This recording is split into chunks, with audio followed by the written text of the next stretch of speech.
तो मैंने तो स्क्रिप्ट सुन ली थी, मैंने कहा ये इंस्पेक्टर का रोल तो मुझे नहीं पसंद आया सर, मुझे तो ये हस्बैंड का रोल करना है। तो बोले ये तो अमिताभ बच्चन को साइन कर लिया हम लोगों ने।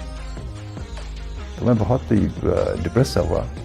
बोले तुम इंस्पेक्टर का रोल कर लो, इंस्पेक्टर के रोल से मेरा कुछ नहीं होगा, मैं नहीं करूँगा।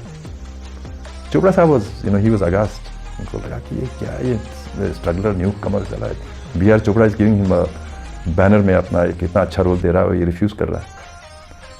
तो खैर बोले सोचो कुछ दिन बाद और दूसरों से सलाह लो, उसके बाद वापस आना, यही रोल है तुम्हें करना है।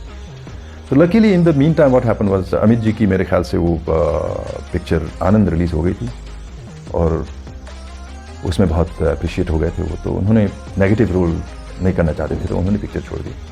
तो मैं भाग के गया, मैंने कहा वो तो छोड़ दी उन्होंने, मुझे खबर लगी है।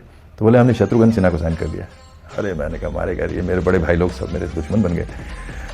खैर फाइनली एंड 3-4 दिन के बाद फिर पता चला कि शत्रु की वो आदत है, पुरानी आदत है कि वो वक्त पे नहीं पहुंचता है। तो चोपड़ा साहब कुछ सिटिंग रखी हुई थी, सारे लोग बैठे हुए थे, शत्रु टाइम पे नहीं पहुंचा तो चोपड़ा साहब नाराज़ हो गए, तो शत्रु वॉज आउट। तो मुझे पता लगा क्योंकि वहाँ मेरा एक असिस्टेंट, मेरा फिल्म इंस्टीट्यूट का दोस्त रहता था वहाँ पे, असिस्टेंट था वहाँ पे, तो वो मुझे इन्फॉर्म करता रहता था कि ऐसा ऐसा हो रहा है अभी। फिर भाग के गया, मैंने कहा सर वो तो रोल दे दीजिए। तो उन्होंने कहा कि भाई तुम बहुत छोटे लगते हो, बच्चे लगते हो, ये हस्बैंड का रोल जो है ये मैच्योर रोल है और अपंग है, उसके पाँव नहीं है, उसके पीछे बैकग्राउंड आप अगर देखेंगे तो कई सालों तक शादीशुदा आदमी है, तुम तो अभी बिल्कुल ही टीनेजर लगते हो बच्चे। I was just about I think 20-21 years old, बच्चा भी था उन दिनों। तो मैंने कहा सर मैं ये रोल तो बहुत अच्छी तरह कर सकता हूँ, I am convince about this, I can do it very well, आप मुझे एक स्क्रीन टेस्ट दे दीजिए। So he got fed up and then finally makeup man बुला के फिर दाढ़ी लगा के, उसमें if you see marks and दाढ़ी लगी हुई है, दाढ़ी चिपकाया उसमें। उसके बाद एक स्क्रीन टेस्ट लिया। स्क्रीन टेस्ट लेने के बाद उनको फिर कन्विंस हो गए वो कि हाँ ये लग सकता है और कर सकता है, कुछ सफ़ेदी लगा ली, सफ़ेद बाल को चिपकाए, इधर उधर कर कराए। That is how I got in to this धुन। और धुन रिलीज़ हुई, उसके बाद तो वो पिक्चर अच्छी चली और मेरी बहुत तारीफ हुई। उसके बाद he was responsible for making me into star. और चोपड़ा साहब, हाँ दूसरी बात, फिर पिक्चर जब रिलीज़ हुई तो एक अफवाह फैल गई कि इंडस्ट्री में कि ये सिक्किम का लड़का है, इसको तो हिंदी बोलना नहीं आता है और इसका जो डायलॉग है ये डायलॉग जो है किसी और ने डबिंग किया हुआ है, ऐसी कुछ अफवाहें फैल गई। और दूसरी बात ये थी कि वो जो प्लेट फेंकने का जो शॉट था उस फिल्म में, that I suggested, I read the script and I said this guy must be introduced and before hand. तो मैं बार बार उनके पास शूटिंग के दौरान जाता था, उनको बोलता था कि चोपड़ा साहब वो उसको इंट्रोड्यूस कर दीजिए, वो शॉट ले लीजिए, एक ही शॉट चाहिए मुझे, मैं प्लेट फेंकता हूँ, प्लेट टूट जाता है। तो मेरे ख्याल से तंग आ गए थे मेरे मुझसे कि ये नया लड़का बार बार तंग कर रहा है। He was quite, I think the unit was quite fed up also. तो एक जोक बन गया था, जैसे डिनर पे बैठे हैं तो बोले कि ये हाँ भाई डैनी अभी क्या सोचा है और आगे क्या क्या इम्प्रूव हो सकता है स्क्रीन प्ले में, ऐसे जोक बन गए थे, सब लोग मुझे चिढ़ाते थे। मैंने कहा मुझे कन्विंसिंग लगा कि ये अगर एक कैरेक्टर इंट्रोड्यूस हो जाता तो बहुत ही अच्छा एक शॉट होगा। Then finally one day Chopra साहब was packing up to go to see a location around 4 o'clock it was, I remember. फिर मैं भाग के पहुँच गया, मैंने कहा सर वो शॉट तो release. He got fed up and he said, धर्म जी, उनका छोटा भाई जो कैमरा मैन है, धर्म चोपड़ा जी, उनको बोला धर्म यार ये कब से ये दिमाग खा रहा है, ये कुछ शॉट की बात कर रहा है, पूछ लेना इससे, तुम लोग ले जाना। Then he turned back and told me, देखो ये शॉट रहेगा या नहीं रहेगा इसका कोई गारंटी नहीं है, तुम शॉट ले लो जो कुछ करना चाहते हो और दिमाग मत खाओ। और चले गए वो लोग। फिर धर्म चोपड़ा जी अपना पान खा रहे थे, उन्होंने कहा ऐसे करके, फिर क्या शॉट है रानी, ऐसे बोले। तो मैंने कहा सर ये मैं घूमूंगा और ये प्लेट फेंकूंगा और कैमरा के ऊपर प्लेट फेंकूंगा तो कैमरा तोड़ देगा तू, टूट सकता है। तो उन्होंने वो कैमरे के सामने ऐसे रॉड्स लगाए, फिर रॉड्स के ऊपर और नीचे फिर रॉड्स लगाए, ऐसे करके उसको सेव किया। प्लास्टिक प्लेट जो मैंने मंगवा के रखा था अपने पास पहले से, फिर टर्न किया और मारा उसको, and that shot became so popular. In fact release के बाद प्रेस वालों ने इतनी तारीफ़ की उस शॉट की और चोपड़ा साहब की तारीफ़ हो गई बहुत।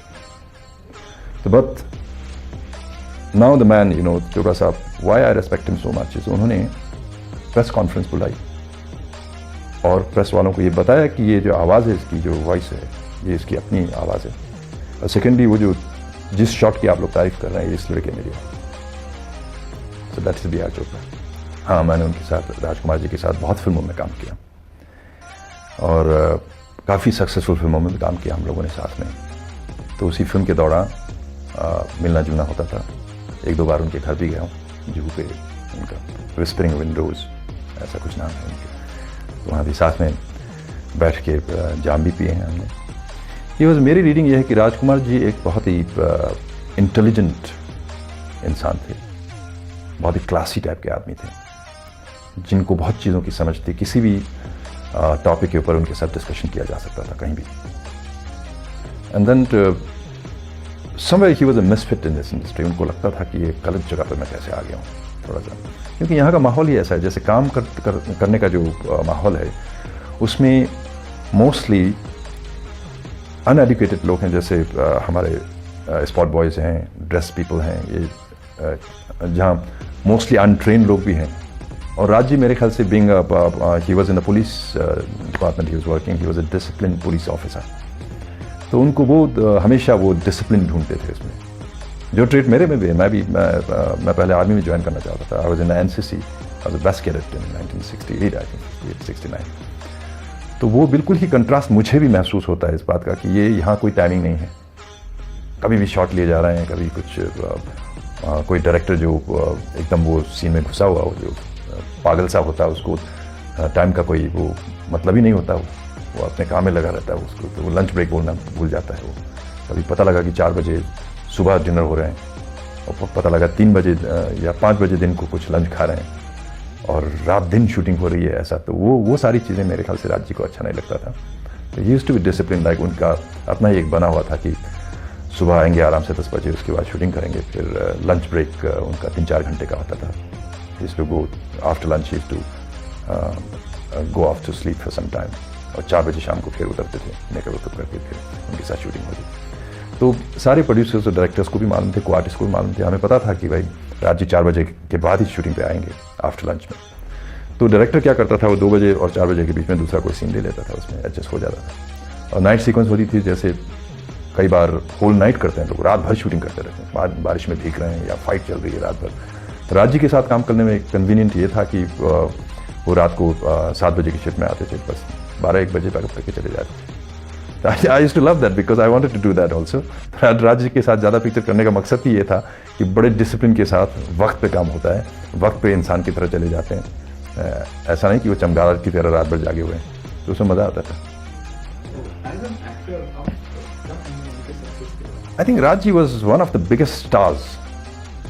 उनका एक अपना ही एक अलग अंदाज था, और वो अंदाज उनका एक इमेज बन गई थी जिसको लोग एडोर करते थे, जिसको ऑडियंस जो भी उनको देखते थे बार बार उसी अंदाज में देखना पसंद करते थे। जिस तरह उनके डायलॉग बोलने का अंदाज है, लुक है, जिस तरह चाल है उनकी, और फाइट भी करते हैं, फाइट करने का भी अंदाज अलग था। He was a very different kind of actor who was more of a star, larger than life star, who could carry off doing anything, illogical things. He could do it and say it and convince the audience. He was that kind of actor.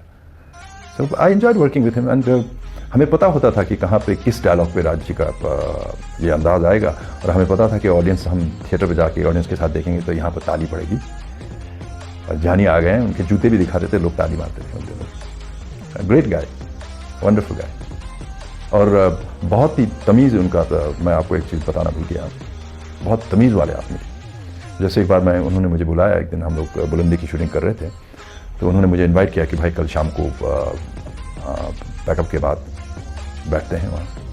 तो उनके साथ मैं चला गया, and we had drinks together, और काफ़ी देर हो गई और काफ़ी खाना वाना खाया, उसके बाद ड्रिंक ली और काफ़ी टिप्सी भी हो गए थे हम दोनों। राज जी भी काफ़ी टिप्सी थे, but in that state he would come out of the house, गाड़ी तक आके गाड़ी का दरवाज़ा खोल के मुझे बिठाया उन्होंने, and then he thank me for coming over and spending beautiful time together. I mean, he was that kind of person.